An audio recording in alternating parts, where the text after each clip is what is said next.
Atëherë në 24 orë të fundit janë testuar edhe 5 raste tjera në laboratorin e virologjisë pranë Institutit të Shëndetit Publik, të cilat kanë rezultuar negativ. Pra në total kemi 58 raste që deri më tani kanë rezultuar negativ.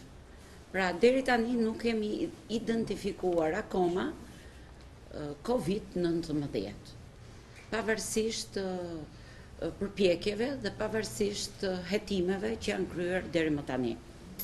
Këto raste kanë pasur shenjat infeksionit respirator, histori udhëtimi dhe kohët e fundit ne kemi zgjeruar dhe për kufizimin e rastit, ku po testojmë jo vetëm persona të cilët kanë histori udhëtimi, shenja respiratore dhe histori udhëtimi, por po testojmë edhe raste të cilat kanë shenja të sëmundjes së rëndë respiratore akute, që kërkon hospitalizim dhe që nuk kanë një shkak tjetër i cili shpjegon këtë sëmundje.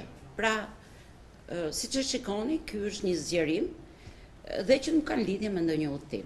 Pra, ky është një zgjerim i atyre personave që ne do të testojmë, qysh sot që flasim dhe mëtej, në mënyrë për të rritur gamën e identifikimit të personave dhe natyrisht më pas për të na ndihmuar ne në gjurmimin e kontakteve. Këto raste që janë testuar kanë qenë 60% kanë qenë nga Tirana dhe kryesisht kanë qenë nga Durrësi, nga Vlora, nga Fieri, natyrisht kemi pasur nga Shkodra, nga Elbasani dhe nga Lushnja, po edhe nga rrethet të tjerë, po në një numër më të pakët. Në përgjithësi kemi një shpërndarje në gjithë Shqipërinë në varësi të udhëtarëve të cilët janë testuar. Natyrisht, ky është vetëm një pjesë atyre që janë testuar, pjesa tjetër e tyre janë këshilluar dhe ju është ofruar testimi në ato raste kur është parë e nevojshme, pra që kanë përmbushur atë që ne quajmë për kufizimin e rastit. Shpeshherë quhet rasti dyshuar, po unë duhet ta theksoj se shpeshherë ne e quajmë të dyshuar sikur rasti është i vërtet, këto quhen persona që janë nën hetim. Pra ne fillojmë hetimin për to sepse kemi një dyshim që mund të jenë të prekur nga COVID-19.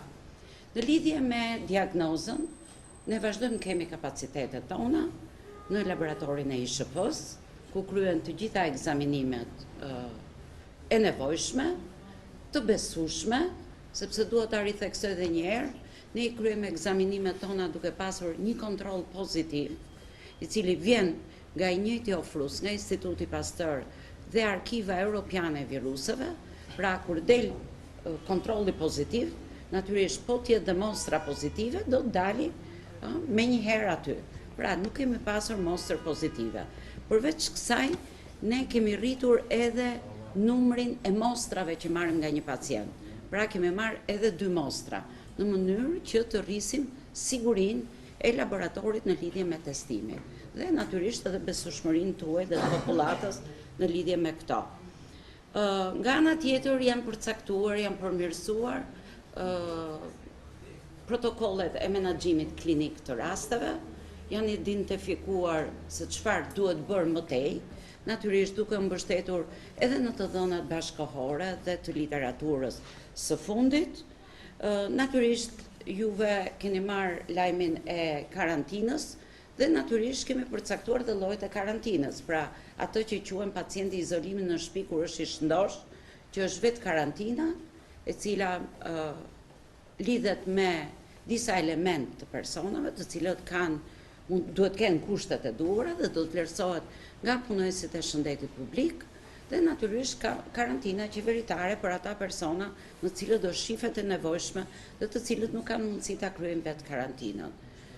E gjitha kjo kryet për të rritur sa më shumë atë që ne e quajmë distancim social dhe natyrisht unë vazhdoj të përsëris masat e higjienës, sepse përveç këtyre masave që marrim ne, kemi shumë nevojë, jo vetëm tani, por edhe ndoshta kur të izolojmë rastet e para, apo më tutje, me bashkëpunimin e publikut, me ju gazetarët dhe publikun në përgjithësi për të zbatuar masat higjieno-sanitare. Pra, e kemi thënë disa herë, por nuk është asnjë gjë e keqe, larja e duarve me ujë dhe me sapun, është një mjet shumë i mirë i cili është vënë re që sapuni me njëherë është duk virusit.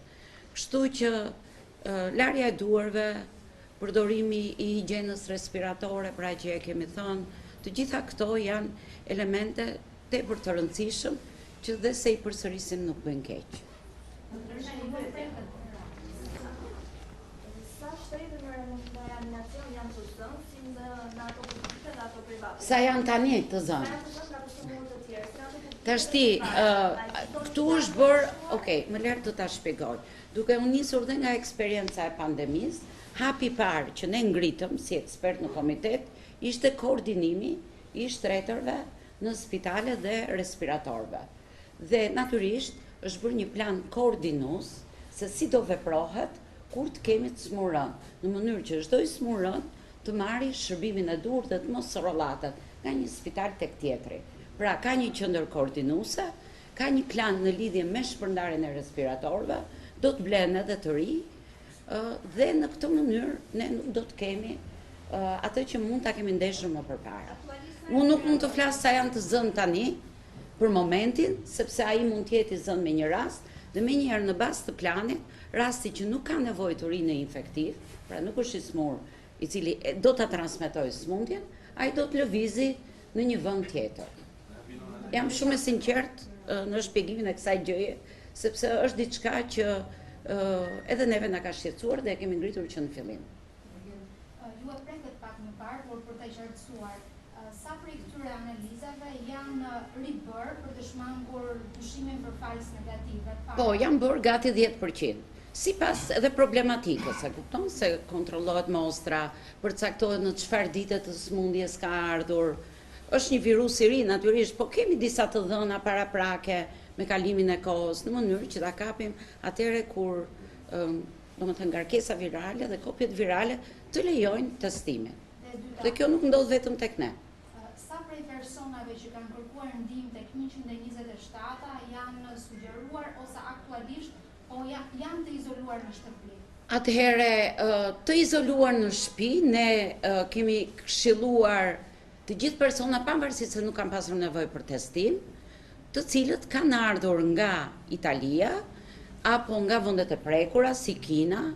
Ne kemi vënë një listë, po kryesisht këtu aktualisht mbi zotron Italia, të cilët të mos lëvizin nga shtëpia dhe të mbajnë atë vetë karantinën.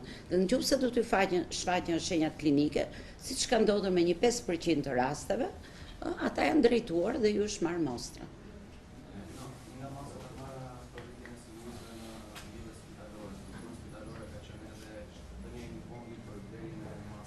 Po. Në këto vlerjen e maskave, pasi edhe publikisht është artikuluar edhe nga ISHP-ja që masat kirurgjikale janë mbrojtëse për ata që nuk janë të prekur nga virusi. Atëherë, ne nuk rekomandojmë që çdo njeri të mbajë maskë, sepse maskat duhen për t'u vënë personit i cili është i smur dhe një maskë kirurgjikale është e mjaftueshme. Duhet të themi që deri tani ne kemi dhëna që ky virus shpërndahet nëpërmjet spërklave, të cilat janë grimca të mëdha, dhe që maska kirurgjikale i parandalon. Dhe për personat të cilat punojnë në spitale, dhe sidomos për ata që kanë një kontakt direkt për personat e smur, apo që kryejnë veprime si intubim e tjerë, duhet të mbajnë, në qoftë se kanë të bëjnë me një person të smur apo dhe të dyshuar prej tij, maska të cilat janë profesionale, me një cilësi më të lartë sigurie. Po, nuk janë vetëm blerjet e maskave, por janë të fondet të tjera të cilat janë alokuar aktualisht nga qeveria në dijenin time, për të cilat do të blehen jo vetëm maska, po dhe mjetët mbrojtjes personale, për spitalet edhe për personelin e shëndetit publik. Aktualisht struktura spitalore, është e pajisur me maska F2 dhe F3, siç kemi F2 dhe F3. Spitali infektiv dhe ai sëmundjeve pulmonare, apo ato struktura të cilat kanë kontaktin direkt me të smurin, janë të pajisur aktualisht. Sa respirator automatik ka aktualisht në spitalet publike dhe private? Në spitalet publike ka 155, me sa di unë duhet jenë dhe 17 në spitalet private, të cilat bëjnë një numër të konsiderueshëm respiratorësh. Dhe natyrisht do blende të tjerë, siç e thash, sepse është alokuar fundi. Po ajo që ka rëndësi, ka shumë rëndësi koordinimi, se mund t'i kesh respiratorët, por nuk jenë gjendje t'i koordinosh. Prandaj ajo që ngulëm këmbë ne ishte koordinimi i menaxhimit të respiratorëve sipas nevojës që do të kenë këta pacientë. Dhe natyrisht dhe pacientë të tjerë, sepse jemi në periudhën e gripit, dhe ajo që themi ne për masat e përgjithshme të higjienës, dhe natyrisht edhe për masat e karantinës, dhe që e thash që duam edhe bashkëpunimin e publikut dhe tuajin, është që ta kalojmë këtë pjesën e gripit dhe në mënyrë që sistemi të mos mbigarkohet më tepër. Si paraqitet trendi në këtë moment, doktoresh, i gripit, a është normal se sipas Trendi i gripit, ne jemi në periudhë sezonit të gripit. Pra kemi një ulje, kemi një trend në ulje, dhe duhet ju them edhe një gjë, që në lidhje me Covidin ne përdorim të njëjta sisteme që monitorojmë gripin, sepse janë të ngjashme. Dhe natyrisht ne mund të themi për momentin që ne nuk kemi klastera apo grumbullime, siç ka në disa vende, jo në gjitha vendet, po në disa vende, sepse Italia është një histori tjetër, ka një përmas shumë të lartë. Dhe këtë e monitorojmë nëpërmjet sistemit të survejancës së gripit. Pra, për momentin kemi një trend në ulje, por vazhdojmë të jemi në sezonin e gripit. Prandaj, edhe ky koordinimi që është bërë nëpërmjet 127-ës, është që të mos i mbigarkojmë spitalet, njerëzit nuk duhet të grumbullohen pranë spitaleve, sepse mund të bësh, jo çdo njeri do mbaj maskë dhe bësh burimi i infeksionit. Prandaj, edhe ky koordinim është bërë në mënyrë që njerëzit të shkojnë të mjeku familjes, ne kemi mjek të familjes të shkëlqyer, mjekja time e familjes është shumë e mirë, ka qenë ish studentja ime, po është shumë e mirë, kështu që duhet të besojmë të mjeku i familjes. Është e rëndësishme kjo pjesë.